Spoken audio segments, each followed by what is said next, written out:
Welcome, listeners, to another edition of Podcast 17. This is episode 179, and I'm William, your host. Podcast 17 is your weekly dose of all things Valve and Half-Life community news. With me today is Aaron. Hi, Aaron. What's up? And we also have Vic. Hi. He's deaf. Yeah, no, deaf. he's blind. Oh. That too. Blind and deaf. Nope. Can't hear anyone. No picture of Vic. That's okay. This week we're doing another experimental podcast, which is going really well. Last week's went really well. Same cast, actually. Where we just we use Twitch.tv now instead of the Shoutcast, and we will be using this mainly from now on. A lot of people have been telling us you should put on the agenda, the link to the Justin.tv or the Twitch.tv link, so that people know. Because our old live stream site is saying that we still use Shoutcast. We know, trust me, we know. I'm trying to get Nick to do it, but Nick is like nowhere to be found nowadays. It's really ridiculous. So we'll get that updated. It's just I'm not in charge of the site. So the best I can do is just throw it on the Steam community, which I've been doing. And yeah, I mean everybody seems to know, and I keep spamming the link. So anyway, Since you talked about it, you can always put the links right below the last words, because everybody seems to scroll down whenever they visit the agenda. So if they were right there, people would click them. Yeah, or we can just put them at the beginning, like even in the introduction saying, like, this week we'll be using Twitch.tv, here's the link. It'd be really that simple, so. So anyway, here we go. So, how's everybody been doing? How's your week been? I'm tired. You're tired? I'm tired. You weren't even going to Yeah, come, good. Aaron. Huh? You weren't even going to come to the podcast. Because I thought I was going to be going to the rodeo today with the family, and they decided not to go. And then I got an invite to come chat with you, and I thought it was something else. So here I am. Surprise podcast. And Vic, you've been having Steam issues this week. I've been having some really sensitive Steam issues. Sensitive? It's insane. Sensitive. Better get a humidifier then. Sensitive as in, like, secretive?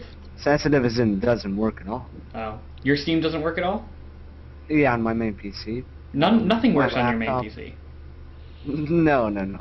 I mean, I have some problems, but this is a really big problem. Like, whenever I try to start it up, it crashes almost instantly. I haven't been able to play anything for like half this week. That's sad. Anyway, I was in Florida this week. I actually spent. Why? Well, it's family vacation time. It's March break, so my family goes to Florida, and then we hang out. Me and. What part of Florida did you go to? We went to Siesta Key, which is in Sarasota. Yeah. But the cool bit was Emmanuel is in St. Petersburg, so I get to hang out pretty much the whole week with Emmanuel. We did a video podcast, me and him, from a car driving on 41 or something, or coming out of St. Petersburg. So that's really cool. We'll be posting that sometime this weekend. So the live listeners, just stay tuned. Keep watching our YouTube channel. You'll see that shortly. But the recorded listeners probably already posted if you check out our YouTube channel. Also, yeah, we just hung out. We did a lot of really cool stuff. I was hoping he'd be here today, but he's not. Alas, oh well. But I didn't get a chance to. Well, actually, I got a chance to play a lot of the stuff on the agenda. Surprisingly, I spent most of yesterday doing it. So let's get started. Follow up and errata. Last week, if you guys remember, we talked about the Game Banana post. This was tipped by Pelk. It was called what's Break at Work, and it's like a recreation of Black Mesa, kind of. It's supposed to take place 5 days before the Resonance Cascade, and we were really excited for this. Remember, Vic? Like, Yeah. we were like, this looked really cool. But Did you try it out? yeah, it's pretty lackluster actually. It wasn't exactly what I was expecting. Like, it almost seems like an unfinished project. So I don't know. You can visit it if you want, but the screenshots are really Don't do it justice. are really much better than what the game is. So Yeah. it's also on Planet Phillip now. It wasn't last week, and it doesn't have a lot of really good reviews on Planet Phillip either. So that sort of goes with it. So let's start with From the Mouth of Valve. Have you? I know you've been, I know you've been having Steam issues, Vic. But were you able to keep up with all this? Oh, definitely. Okay. Keep up with everything. You want to take it away? Like a Mossad, but not Israeli, and not Jewish, normal, white, yeah, Caucasian. So this is the 402 puzzle creator. This news came from GDC. Apparently, the puzzle creator is pretty much on the way. It's in internal beta testing. And they're definitely going to be releasing that sometime soon. They've also confirmed that it's going to use the Steam Workshop. You're not just going to be able to create simplified maps and custom maps with this thing, but you're also going to be able to download them. Are these new they don't have images? an- I think What is these it? are new images. No, they're actually pretty old. Oh, okay, fair enough. They still look pretty good though. Hmm. They don't have any release date, but it can't be too far off. Yeah. And now they've officially said that, like you said, it's in beta testing. And we saw that last week. People were having beta versions of Portal show up in their Steam library. Yeah. So there's that. And they're cool. Are you gonna make a Portal map there, buddy? Me? Yeah. I don't know. Are you gonna take the time to learn to create a box? It might be easier now. You could do it, Aaron. Yeah, it's definitely going to be way easier. Yeah. Even you could do it, Aaron. I don't know. Just playing the game, fine. Talking about the game, great. Making a map that no one's gonna play, other than maybe you. They might play it now. Now, if you put it on Steam Workshop, might be good. Yeah. You could say the boss of Steam Contest made it. Yeah. Anyway, what's next, Vic?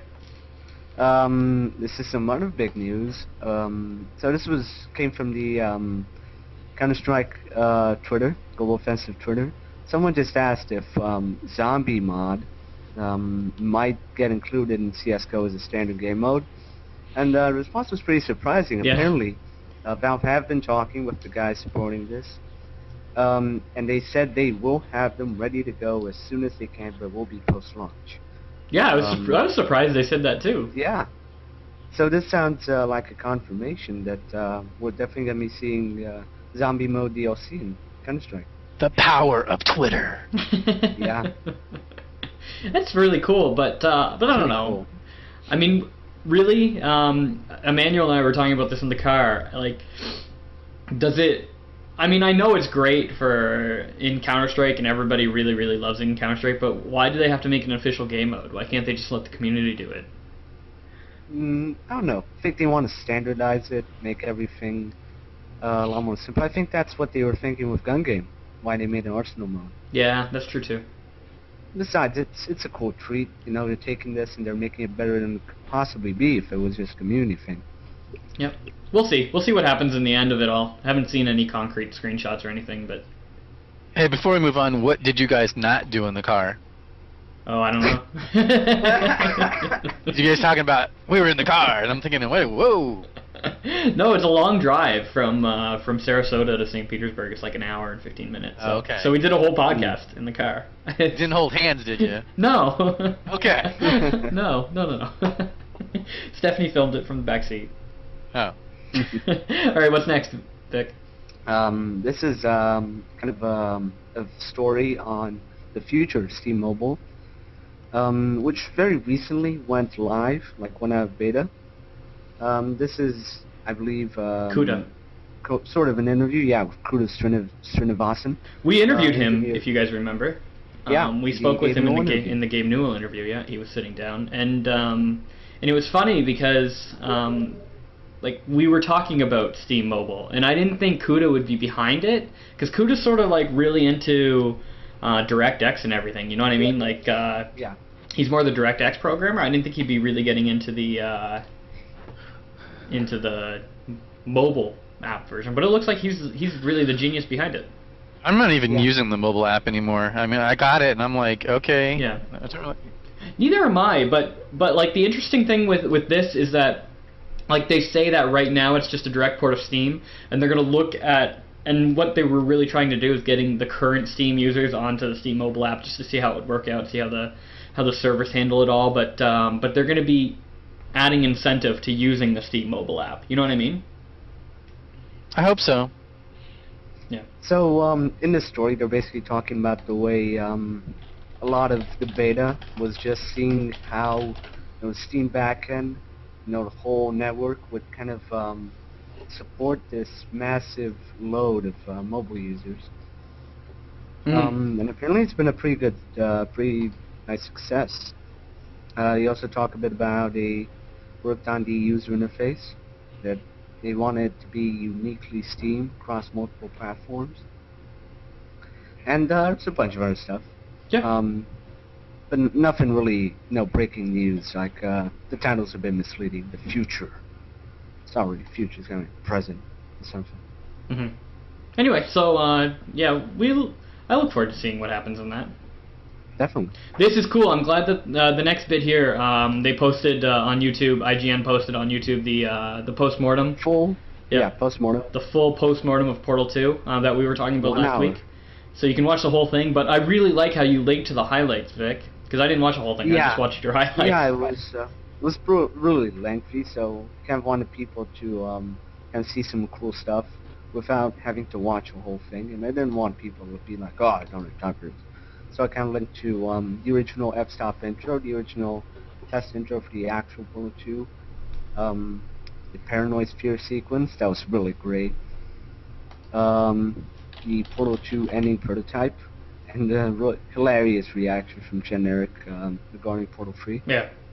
That's kind of the highlights, but the whole thing, the whole postmortem is now available online.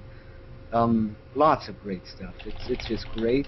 The only problem is that the cameraman was kind of sleeping on the job. I And there's know. a part where they show Terrible. off the original neurotoxin sabotage sequence, how they originally had it. Like there was, it was completely different. There wasn't a laser puzzle or anything. It was like, oh man, how's this gonna go? So I was waiting, and all of a sudden the cameraman just sort of drops the camera and just moves it down, and he never lifts it up, and you can hear all the sounds in the background. What's he doing? What's the player doing? Oh no, the cameraman is sleeping apparently. Leave it to IGN. Fucking idiot. Yeah. Well, you can't spell ignorant without IGN. I've never heard that before. That's so fantastic. Oh, that's awesome. But no, I mean, I like the Paranoid Sphere. I think that's the best highlight here. Yeah, it's a shame they never had that kind of stuff in the full Yeah. game. Yeah. Like you can't drop him, you can't slam him against the walls. It's just, Yeah. it's like they wanted everything to be just so perfect. You can't affect anything. Right. Anyway, so let's talk about Left 4 Dead. This week's mutator is for Swordsman. It's a returning mutator, and it looks like they're going to be concentrating a little bit more on DLC, as they say. I don't know what that means because they've said it before in the past. So who gives a fuck now? Coldstream Yeah. DLC. No, I know what it means. Like I know what they're alluring to, but they've said Oh, it before, yeah. right? They've always said we're going to be concentrating on DLC. DLC's coming Yeah, up. they Here said it comes. was going to be released But- on Halloween, and now it's Oh, March, God. and The- they still got nothing. They're saying they've got a solid version of the maps, and they're sort of implying that they have a rough shipping version. So maybe you can see this by the beginning of summer. I don't I don't know. The Left 4 Dead team is just, I don't know, not the best Valve team. It's tough. It's tough. Yeah. I wouldn't give them too much hate. I think Left 4 Dead is kind of on the back burner at this point. Yeah. They've got Portal support. They've got Team Fortress support. They've got Counter-Strike Go. They've got Dota. They've probably got Half-Life somewhere in there. hmm So I think they're definitely going a lot slower with Left 4 Dead. This is a cool article. This was on Valve Time, posted by Smash. He did sort of a post-mortem on a forum post where Chet came out and started talking a little bit about the blocking feature, the player blocking feature in Left 4 Dead, where if you block a player on your friends list, you won't play with them in a public server. And a lot of the Steam community were sort of up in arms about this, saying that, you know, like, this can really go haywire if like a whole bunch of people decide to team up on one person and decide to, like block them, and they're essentially being banned and blocked from servers and playing with their friends, which is sort of strange, leaving it up to the players. But Chet is really saying here that like it's not really a one-to-one thing.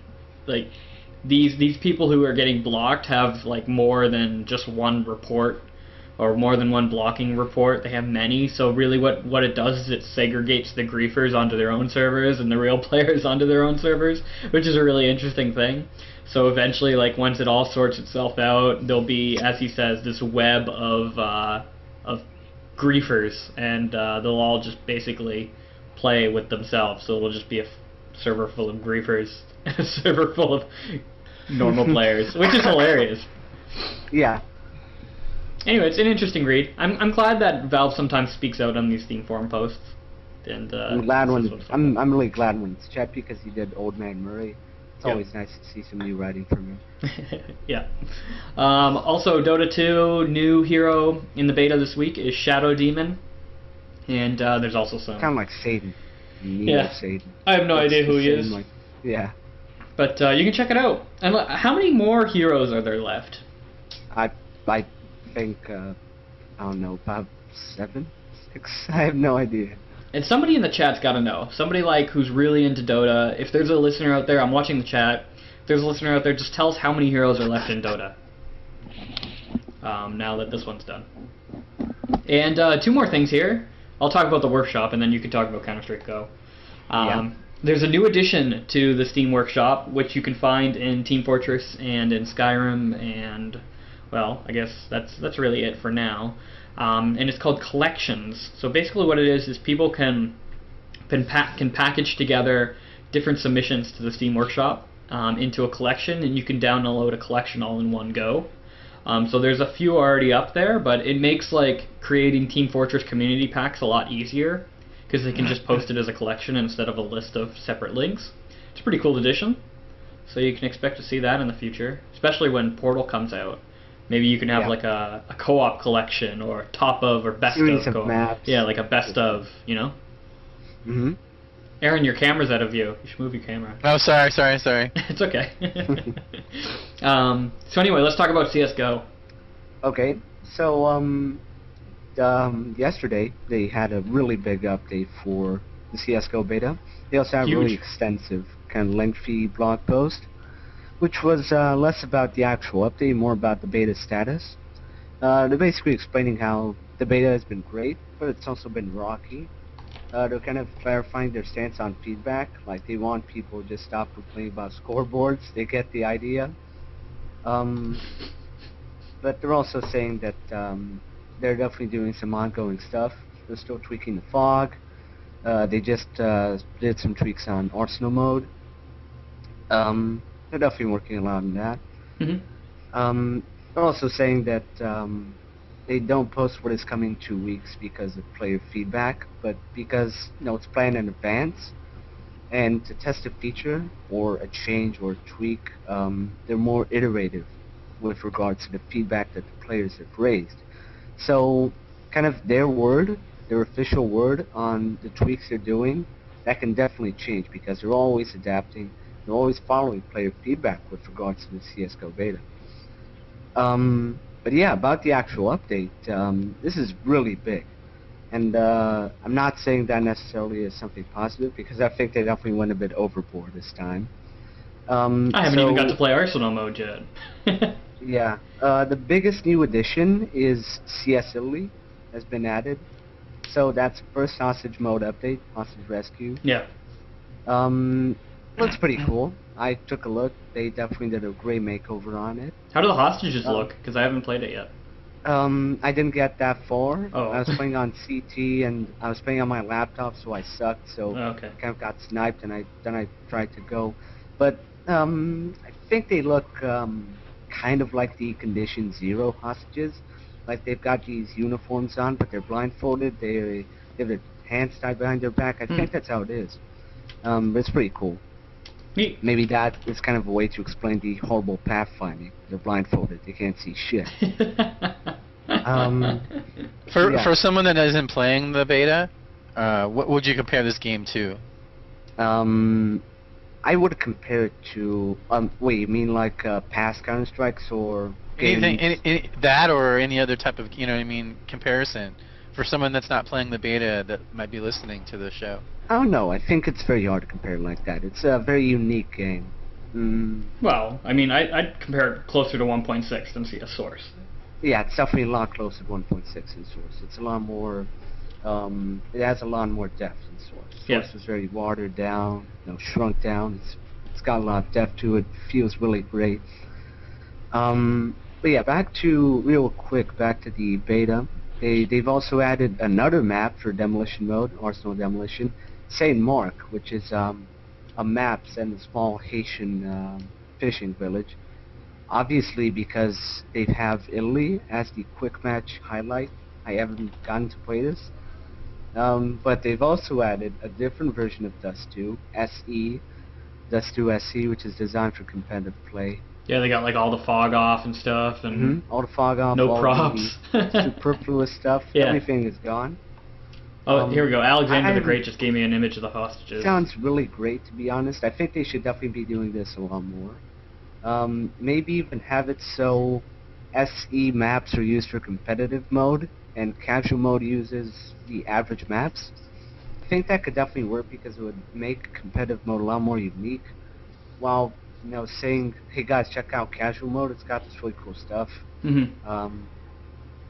And they've also got a bunch of new weapons. Dual Berettas, the Elites. They've got the P250, which is a replacement for the P228. And they've also got the FAMAS and the Galo. Wow, that is a huge update. I didn't know they even Huge added more. update. No, I didn't think they added more weapons as well.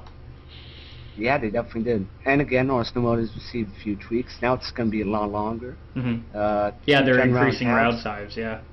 Yeah.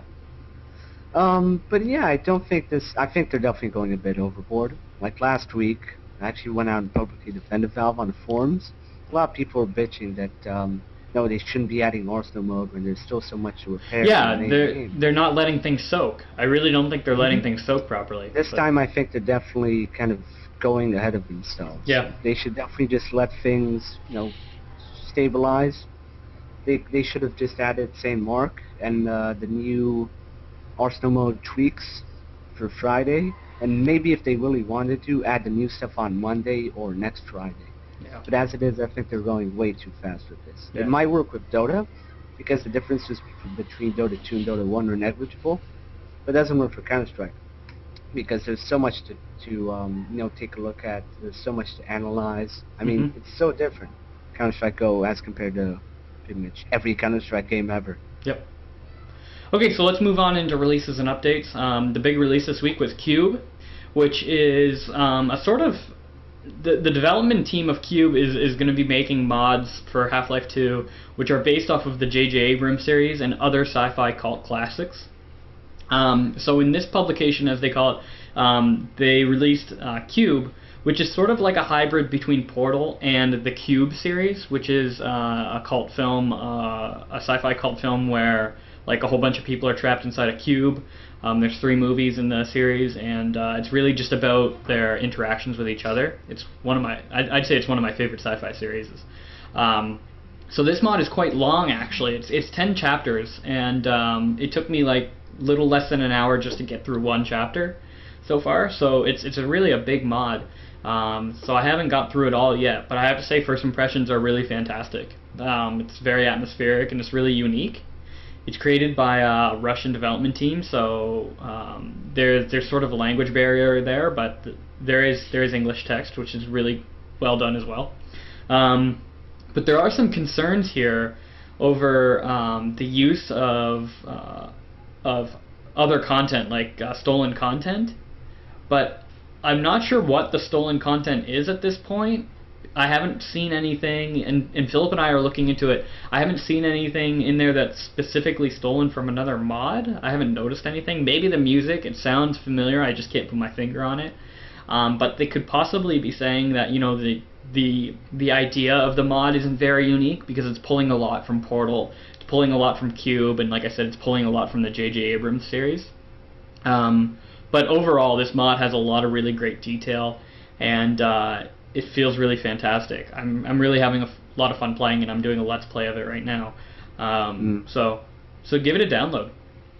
It's crashing on a lot of people though. Is so it? Be careful. Yeah. Okay. I haven't crashed yet. But like I said, I haven't got that far. You haven't crashed yet, or you haven't tried yet? No, I haven't crashed yet. Okay. Yeah. So there's different endings too. But people are saying they stole a whole bunch of Portal 2 stuff. And I don't know. Like, I know it's an episode 2 mod. And it has Portal 2 content. Yeah, it has Portal 2 content, but is it stealing then? If you're still using the source SDK? I'm getting tired of people saying this. Counter-Strike, Half-Life, Portal 2, DoD, I mean, the whole concept of modding is you're making something from something else, right? Actually, I'm pretty sure this weapon is stolen from something. I've seen it before. The weapon? Okay, the weapon model is stolen? I wasn't sure. I don't know if it's stolen, but I definitely know that I've seen this before. You might have borrowed it, but no, I have permission, but I'm pretty sure it's not their work. Okay. Stealers. But it's not a portal gun, it's a gravity gun, which I was surprised, because when I was looking at the images, I thought it was a portal gun. I thought we would be playing with portals, but it's Half-Life 2. It's not Portal, but it has a lot of a Portal feel to it. It's a gravity gun, though.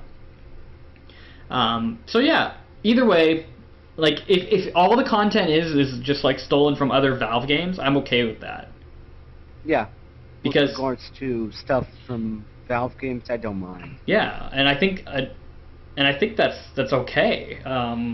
Like, and for the record, okay. you guys can anybody out there that wants to use a portal gun, I uploaded my portal gun on moddb.com on add-on section. My username is Blue72. I've got my gun up there. Use it, steal it, dice it up. Either way, though, it's fun. It's a really fun mod, and we're going to be talking about it in the next couple of is it next scary? Couple of weeks. No, it's not scary. No. I wanted to hear you scream again. No. No, not scary. I'm just doing a Let's Play just in case, somebody doesn't get around to it or something. They can watch my Let's Plays at work. I don't know, whatever they want. It's about half a gig. Pelk is saying technically even the other Valve stuff it breaks because it's not using the Portal 2 engine, but I don't know. I don't think Valve would really hunt anybody down for that. Yeah. Well, as long as it's a mod. Or not on Android. Alright, let's move on. Media Blitz. Do you have anything here? Earth Special Forces. Oh yeah. They released a Linux build. Skip Nuclear Dawn. Oh yeah, they did have an update. That's right. I'm sorry. Let's go back a little bit. Yeah. So they've got some support for clan tags. It's like Counter-Strike Source. Yeah. So a lot of people don't know Counter-Strike Source has built-in clan tag support. They've also got a bunch of clan-based achievements for that. Like you can play with someone who's on the same clan as you. In-game, he's got the same clan association. You're on the same team. You're on the same squad. You can do all this stuff to get these achievements. They've also got something that many people have been demanding for a very long while. Using transport gates as actual teleportation things, but just between transport gates. Like if you spawn somewhere you don't want to spawn, you can just press use and teleport to the spawn you want to go to. Yeah. They've also got an ability for the commander. You can now manually power down structures, just like Command & Conquer. Free up power for other structures. And they've got a bunch of other stuff. Oil Field is out of beta. Really fancy new map. A lot like Insurgency, if you play Insurgency. And a whole bunch of other stuff. Great. I love Insurgency. Yeah, Insurgency is really great. I think it's really old and not many people play it, but still really enjoyable. Yeah. Also, if you noticed, if you own Nuclear Dawn, you have Steam guest passes now. I have 3 of them. Are they for a limited time? Are they for the weekend? What are they? Does anybody know? I'm going to say for the weekend, but let me double check that for you, sir. For 3 days. Full game for 3 days. So. Yeah. Yeah. Good old Viper. Yeah, that's good. That's cool. So you can go ahead and send those out to your friends. I might just send them out randomly, just for fun, just to get them out of my inventory. I've been doing that too. I've been sending a lot of games out randomly off my friends list, noticing because I like the little feature. It says, their wish list. They do not have. They do have. Yeah. So I've been sending out a lot of games that way. Not a single thank you. Anyway, okay, so let's move on to Media Blitz. Like you said, Aaron, Earth Special Forces is on here. They have a Linux build for version 1.2. Are they ever going to die? Are they just going to go away? Ever? No, never. I'm surprised that they have a Linux build. So really, their mod is running on Linux. They can. Are they going to be like 50 years old and they're going to be like updating patches? Does Half-Life even have Linux support? Earth Special Forces does, though. There's a mod that has something that a game doesn't? Wow. Yeah. This is pretty impressive. It is really awesome. It is. Now, they don't say it's not a server. It's not a server build. Nowhere here does it say it's a server build, so I'm assuming this is a full client build. Because, I mean, Half-Life 1 has a Linux server build. but I think this is a Linux client build. Which is fantastic. It's a Linux port. Yeah. So, That's fantastic. Good stuff, right? Right. Yeah. So, cool. This is version 1.2.3 though. This is the old version. This isn't the new version that they're showing off here. So don't get too excited, but sure. What else? Do you got anything, Vic? Yeah. I've got Demons vs. Humans. Okay. This is kind of a quick update on how Demons vs. Humans is going. Kind of big reveal is that they finally got the basic final game mode down. We've actually beta tested Demons vs. Humans for a bit. It's kind of got some problems with that. There's a lot of things that you could do with that in terms of game modes. So they finally got everything narrowed down, and it's going to be a game mode where humans survive as long as they can. Every minute a demon gets an ability. Every minute the human team health ability gets stronger. So this is kind of going to be a survival thing. Pretty excited about this. I always thought the game mode was Demons vs. Humans' biggest problem, but this sounds really good. We're also going to be removing all Episode 2 content, which means you won't need Episode 2 to play Demons vs. Humans. It means they're going to be a lot more stable, just a lot better in terms of stability and file size. They've also got some minor updates, media stuff. They're going to be showing off a new video soon. They're receiving beta testing applications, regular testing on dedicated servers with the developers and some other stuff, some of our folks. And they're also giving us some thanks. Yeah, they said thanks in ModDB, so you're welcome. Yep. See, Aaron, some people thank people. We get thanks. My next shout out goes to Fall of Saigon. Okay, yeah. Awesome Possum. They're making this mod off the Source engine, and they got some new screenshots of their market. And I'm telling you right now, I would drink there and I would eat those oranges. This is fantastic looking. I mean, those radishes at the bottom screen. I'm like ready to cook, son. Fall of Saigon really reminds me of Heart of Evil. Remember Heart of Evil for Half-Life 1? Is that guacamole dip? Oh, that's guacamole dip. Remember Heart of Evil for Half-Life 1? Yeah. That's what Fall of Saigon reminds me of. Yeah. Like we used to always talk about, we just need some napalm in one of these mods. But this looks fantastic. Looking forward to this.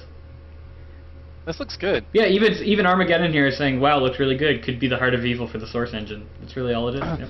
But the problem with every other Vietnam, the problem with every other Vietnam mod that's come out, it's only lasted less than a month and a half.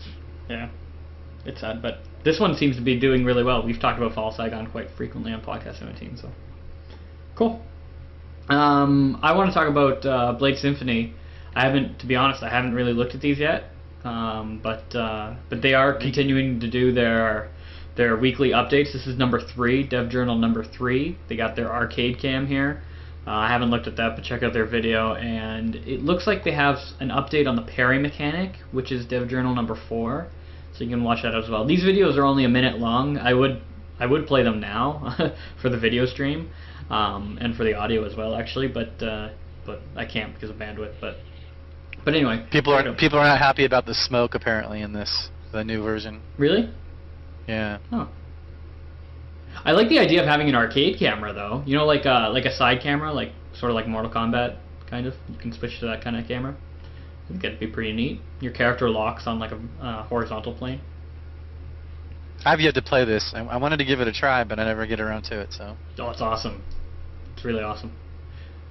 Vic, anything else from you? I have one more thing. In the Medievalist? Yeah. Don't think so. Just kind of a quick mention, Dangerous World. Yeah. They've got some synergy support. The original Dangerous World, not 2, though that might be a possibility for in the future. So it's going to be full co-op support. It's in your mount list, your game list, as you start up Synergy. Works pretty well, I believe. Mm-hmm. Too bad it's not Obsidian Conflict. Yeah. Obsidian Conflict is the better co-op mod. I don't know. I think Obsidian Conflict, kind of takes some liberties. It's not the actual Half-Life experience. No, it's not. That's true. If I wanted to play Half-Life 2 co-op, I'd go with Synergy.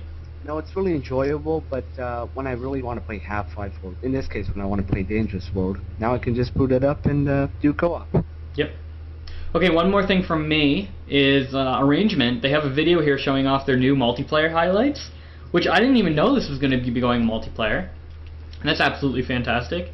And they have some new screenshots, or actually a new fly-through video of one of the maps that's going to be included here, and a whole bunch of new features that they're adding, like their LOD, and another map here, Train Yard, which is based off of the Counter-Strike map, Train Yard. So check it out. It's cool. Arrangement's going to be awesome. It's my new Cry of Fear. You know, like Cry of Fear was the mod that I was looking forward to in Half-Life 1. Now Arrangement is my new mod for Half-Life 1. And anything created by SysOps is awesome. So watch them, follow them on MyDB. So let's move on into discussion. Planet Phillip poll question 266, and this sort of talks about what we were talking about with Cube. If you guys remember, yeah. Would you not play a mod? So let's change this around because it's a little bit complicated. Would you play a mod if you knew it had stolen content? Yes. Yeah, I would play it. Hold on, this is the poll question? Yep. Well, it depends on definition of stolen content. Let's say full-blown stolen content. Like they took a whole bunch of crap from another mod and they threw it in their mod without any permission. Let's say full-blown. But again, was it stuff that that particular team made themselves, or was it stuff they converted, so they didn't make it themselves? No. They literally like took models. I'm talking to like the worst case scenario. Original stuff, completely original. Yeah. Exactly. From another mod team and threw it in their mod. No play. I mean, not everything is stolen because they have to make the maps. No, I know, but of course, you know, like when I was making Water Wars, I made everything except the particle system. I took the particle system from somebody else. Yeah. I wouldn't even give it a download. You wouldn't? I wouldn't. No? It would be basically saying, yeah, this is good. Keep doing this. Okay. No? I would play it only because I would have to report on it. So. I mean, the thing is, if it's really good, like if the Stanley Parable had stolen content, then I don't know. But if it's just like this average mod that maybe is a little good, maybe a little great, then I wouldn't. Well, let's see what the results are. Actually, surprisingly, 60% of people are saying they would play it if it had stolen content. Wow. So. It's interesting. Yeah, very interesting. The next post is sort of, we don't really need to talk about it anymore, but I guess Phillip and the developers of Black Ops, they lost the files for like the release of Black Ops Redux, but I guess it was found by AI, so good. I had it. I actually had it. You had it too? Yeah. Oh, good. So anyway, that's found. James Partridge, guest writer at Planet Phillip, wrote an article called 7 Reasons Why PC Gaming Still Rules. We'll go through them just by heading title. Number 7 is complexity. In terms of like the amount of input you can put on a PC, and that relates to like a complex control system for like simulators and stuff. Number 6 is the cutting edge. The PC can obviously keep up to date with the cutting edge market, whereas consoles, outdated hardware, that sort of thing. Number 5, modding. That goes without explanation. Number 4, indie gaming distribution. Number 3, festering franchises. So he says, speaking of franchises, how on earth do console gamers retain any interest in their machines when it seems there's only 5 games available? This is pretty silly if you ask me. Yeah, I don't really agree. Each and every one of the examples he gives is available on a PC. No, this is what he's saying. This is why he's saying PC gamer still rules, or PC gaming still rules. Well, yeah, but because he's giving these examples: FIFA, Need for Speed, Call of Duty. But PC gamers have these as well. There's an active PC audience for each and every one of those games. I know, but I think he's trying to argue that like these games seem to be like the flagship titles for consoles. I wouldn't say that. No. Flagship titles are exclusive games, and he doesn't bring any of those exclusive games up, and those are pretty good. Okay. Well, that's okay. Number 2 is community. He says PCs have a larger community in terms of, well, look at us, right? Yeah, definitely agree with this. And number 1 is player engagement. He says here, The one thing you can say is the downside of PC platform is that it doesn't tend to lend itself to family fun. You can't just gather the family around the laptop for a few good rounds of an FPS. But no other gaming platform allows him to be so much in touch with the gaming environment, so plugged into the virtual world. He's engaged. He feels more engaged on the PC. I'd agree with that. Yeah. I feel more agree with engaged it. as well on the PC. I agree with the whole thing except for number 3, which Yeah. was kind of out of left field. It's good. It's a good article. Foul ball! What's this? 19-minute opposing force speed run? Did you watch the whole thing? Oh, I did this. Yeah. Oh, yeah. So Quadrazit did it again. Like again. He's crazy. He did a full 19-minute speed run of opposing force. And this is an official world record. Yep. He uses some segments, some scripts, some exploits, but this is huge. This is unbelievable. I watched the whole thing, and it's just a spectacle all the way through. It's unbelievable. Like he uses some stuff I didn't even know was possible, and it's just great. Great work to him. Definitely worth checking out. Even if you haven't played. Yeah, exactly. Well, if you haven't played Opposing Force, what the hell are you doing in your life? But don't watch a speedrun. Play Opposing Force. There's a new article on Edge. Actually, Dan Pinchbeck was featured in this article. It's called The Untouchables. The Edge is going to be doing a series in the next couple of days, and they're going to be talking about what they call the Untouchables, and they're going to be poking holes in them. And they're classic games like Rez, Grim Fandango, Halo, Resident Evil 4, Super Mario Galaxies.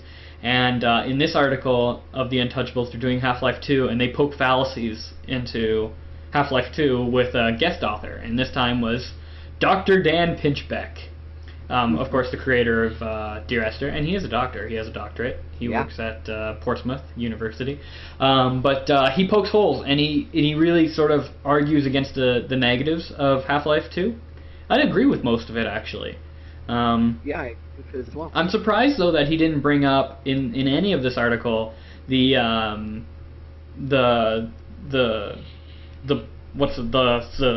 shit. What is it? the buggy bit, not the buggy bit, but the boat bit, and how extra long that is, and how everybody sort of complains of how water hazard. Water hazard, thank you. Long as hell. Yeah. He does bring it up a bit, I think. But actually that's the writer bringing it up. So it's actually really interesting. Dan brings up some things that I've never really considered. In that, like, Ravenholm is a really, really closed experience from the rest of Half-Life 2. And nothing like the rest of the game. Yeah, and it's true. That's true. And then there's sections in Half-Life 2 where they're just sort of piecemealing together other sections. So like the road bit where you have to do a whole bunch of driving, that really just connects two separate areas together. It seems really fake, really boring. And then I wouldn't say that. I think Half-Life 2 is separate in that I think they tried to do too much with certain things. Like, for example, the boat and the car. Those areas might have been too long, or a bit underdeveloped, ironically. And as such, they didn't really feel as good as the rest of the game. But I think it's definitely just, it feels really great. I wouldn't call it fake. I would just call it a bit out of place. Yeah, out of place. I think that's what Dan was trying to say too. And then he says at the end, where in the dark energy section where you have the super grav gun, it's sort of like akin to putting on the Big Daddy suit. We're like, this is the end, get ready. You know, I felt that was a little bit strange as well. I did. I thought it was kind of well deserved. You know, you've gone through all this hell, and it definitely makes sense from a gameplay standpoint. Just tell the player, here's this big gun that kills everything. Just knock yourself out.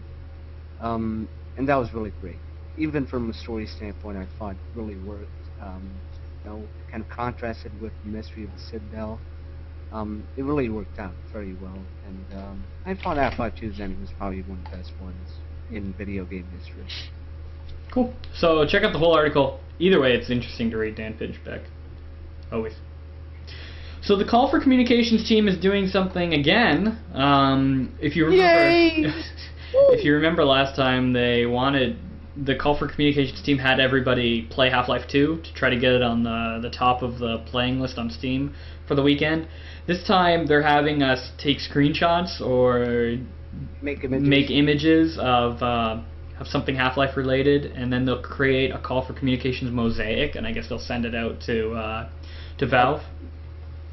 Yeah, Vic? So, can I kind of explain this? Yeah, because go ahead. I've kind of been in touch with Surf. So you can make any kind of image. It's a photograph of yourself or anything like that. No, just as long. No toes. I do not want to see toes. Yeah, no toes. Obviously, toes are bad. But it's got to be non-copyrighted. Everything has to be done by yourself at least, and it has to kind of show how much you've missed Half-Life since it's gone away. And once everything's done, they're going to turn it into a full mosaic of one of the most iconic Half-Life 2 images ever. Gordon and Alex standing at the foot of the Citadel. Mm-hmm. And they're going to print it out as a large, high-quality photograph, and they're going to give it to Valve as a gift. And they're also going to post it up on the net. It's really awesome. They've got kind of a G-Man cutout that you can use. It's not mandatory, but if you want to tie everything in, you can use that little guy. It's a really awesome idea. The deadline for this is 23:59 p.m. I believe, GMT, on the 1st of June 2012. Yep. Sweet. Sounds interesting, I guess. I don't know, though. Emmanuel and I were talking about this again in the car, and we were saying, like, last time they got 30,000, which in a grand scheme of things isn't that big of a number. And now you're actually asking people to do something. I don't know. I don't think it'll be as successful. It's a really great idea. It's a good idea, but really, is Valve going to care? No. Valve isn't going to care. It's not about, making Valve care. It's about showing that Half-Life community isn't a Halo community, that they're not going to just sit around all day and... Yeah, but what do you expect Valve to do in response? They're not going to rush the game. This won't do anything. No one wants them to rush the game. No one wants them to rush the game. They just want them to, kind of notice. This is basically trying to make sure that Valve can't possibly ignore this. This might be the best way to do it. It's not spamming them. It's not torturing them. It's kind of giving this as a gesture of goodwill. I don't know, if anybody goes into thinking that it's going to actually do something, I don't know, you have How do you know? visions of delusion. You have no way of knowing. It might just work, Yeah, he might get a phone call from Gaben. You want to come visit our offices? Well, they actually are visiting. That's how they're giving. Yeah, that's how they're giving the thing to them. They're visiting them. See, there you go. See, it all works out. I don't know. Like Valve knows that we're standing by, that they're all ready, and all these people love the Half-Life series. They know that. So like, what else is it gonna prove? It's cool. And don't get me wrong. It's really cool as a project. And if you want to call it a community event, that's great. But calling it something like a Call for Communications or trying to get like an objective done out of it is delusional. But they're not trying to get Free Coney. Do you see anything wrong show. like an objective? They don't have that anymore. No, you're right. You're right. They don't have that here anymore. They're just doing it as a fun community event, and I'll agree with that. Yeah. That's cool. I'll do it. I don't know how successful it'll be, though. You better make an image, sir. Anyway, moving on. Forbes did another article. This was tipped by you, Aaron. Forbes did another article called Apple's ThinkPad and the New Wave of Game Development. They're sort of just talking about how games are moving towards a mobile platform. It's not so much about Steam. No, Valve. No, it's not. It's about kind of the gaming industry at large. Yeah. Yep. A very well-written speculative article. Mm-hmm. Yeah, I like how Forbes is doing a lot more gaming stuff and a lot more Valve stuff. They did a great series, kind of a dual series of Half-Life stuff, right around the time the Red Letter Day was going on, the Call for Communication. Mm-hmm. So that's definitely cool. I think it's gotten to the point where Forbes, which isn't even a video game publication, is trying to do better stuff, better video game content than most of the publications / tabloids out there. Me too. I really would compare a lot of gaming publications to tabloids. And Forbes is very reputable. Like, these are people whose well, I mean, people who work for IGN and stuff like that spend their life writing as well. But these are people who really scrutinize on what they really care about every word they put in an article. Yeah. Yeah. Okay, moving on. What else is This next? is cool. Oh yeah, this was tipped by Wazzle. Still Alive and Want You Gone played on a floppy drive. I'm not going to open it on the video, so I'm not going to play it because it'll lag my connection. But I opened it. It's basically it's actually what the tin says. It's Still Alive played on a bunch of floppy drives, like real floppy drives, not just floppy disks, actual drives. Yep. It's really cool. Just like the printer, you know how people make music with the printer heads and they stuff? They also did Same these thing. on computers and jogging machines or something. Yep. Okay, second to last, Half-Life Lambda logo ring. This is kind of cool. Yeah, son. This is what you tipped, Aaron. I found this. I'm like, I'm not buying this, but it looks cool. It's $80. Yeah. I'm not buying it either. But yeah, Etsy's a cool website, especially if you're trying to like throw together an event. Stephanie and I, we use Etsy a lot for our wedding, actually. You can find a lot of people who create like interesting centerpieces and stuff for really cheap. But there's an Etsy developer here or designer here that created the Half-Life Lambda logo ring. Would you wear that in public? I don't know. It's kind of. I wouldn't. I don't wear rings. Like I have no rings on my fingers or anything. I don't have any Looks jewelry. kitschy. I can imagine Yeah. walking up to someone, shaking hands, and they see this giant iron thing on your hand. They'd be like, "Whoa, what the fuck?" Yeah, I wouldn't wear it I either. mean, it's really cool, but it's kind of big and weird. Mhm. It's cool though if you have $80 and you have a size 9 finger, go for it. And the last thing on the agenda, also tipped by Aaron, was awesome hunter and witch cosplay. Dude, I would date this witch. Yeah, she's kind of hot. Yeah. Yeah. I'd serve her some steak. Some human steak. It looks awesome though. He took it a lot further than I did. Some man. I don't know. I just like the makeup. I like the pictures. I like the makeup style. I just figured it was. No, it is great. It's great cosplay. Oh my god, so cool. It's so cool. So that's it. There's nothing else on the agenda. Do you guys have anything else you want to talk about? Nope. No. Yeah, me neither. Also, I guess I can say as a closing statement, check out our YouTube channel, subscribe to our YouTube channel. We're going to be uploading, I'm almost done uploading the co-op of Cry of Fear, and then we're totally done the co-op Let's Play series. It's going to be a total of 25 videos, yeah, from start to end. It's somewhere around 15 hours of footage. It's crazy. You're a workaholic, you know that? Yeah, and up next, the next Let's Play is going to be of Cube. But in between that, you can see Stephanie playing SCP-87. We did play it. Oh my god, we played SCP-87. Did And anyone die? that's recorded. Stephanie freaked out. It's short though. It's a short game. Have you ever heard of it? Yeah. It's a horror game. Anyway, but expect that within the next couple of days, and of course expect the Cube Let's Play episode 1 in the next couple of days, and also Emmanuel and I's pseudo podcast. We're calling it a short.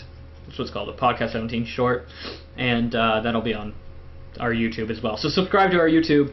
You can just go to, I think it's just, let me just see if I can figure this out. YouTube.com/the Podcast 17. Does that work? I don't know. And I just final shout out for me is gonna go to Railworks 3 Train Simulator 2012. The developers need you now. Wasteland 2 needs you now. They are broke and they have no money. They've reduced their game down to 80% off. So just getting Train Simulator 2012 will probably allow them to pay for their internet to maybe patch it or fix any bugs. Holy shit, this is 160% off. So how can it be 160% off? Great. Now I'm I gonna. have no idea. Now I'm gonna be opening up my Steam. Here we go. I'm gonna load it here. So I just want to give a shout out to the Railworks team because they worked really hard to make Train Simulator 2012. You know, 160% off. That doesn't even make it. It's negative $21. So are they gonna owe me $21? I'm adding this to my cart. Here we go. We're gonna add this to my cart. So I just wanted to give a shout out to them and let you gamers out there that hate trains, or if you maybe possibly love trains, this is your opportunity to love trains even more. So I'm gonna look, give a quick shout out as well to obviously what can I say? Wasteland 2, of course. They're doing the Kickstarter right now. It's really great. It's not your average Kickstarter. The things that you get if you pledge some money are really awesome. It's really great. I definitely put a lot of money to it. I'm really hoping it happens, and it is going to happen. They're way over the goal by now. It's about a month to go. Did you guys put anything in that? no, I didn't put anything in that Kickstarter. No. Hmm. Anyway, I went to go buy Train Simulator, and then it said like we had an error with your cart. So I guess they're fixing that or whatever. The fuck? It's so funny. I already own it actually. I don't know how I own it, but Cube, I do. and then Cube Man and Myst V and Space Ark are all new, so make sure you check those games out. Yeah. Okay, so that's another episode of Podcast 17 in the can. We'll see you guys next week. I don't know what post show is this week. I still have to unpack, so unfortunately, I'm not going to be running a post show this week again. I'm sorry, but we will next Take week. a break, anyways. We will next. No, I have so much crap to do. So we'll see you guys next week, and thank you for tuning in once again. Subscribe to our YouTube channel. That's where a lot of our stuff is going to be. So we'll see you guys Comment, next like, subscribe. week. Bye. See ya. Bye. Adios.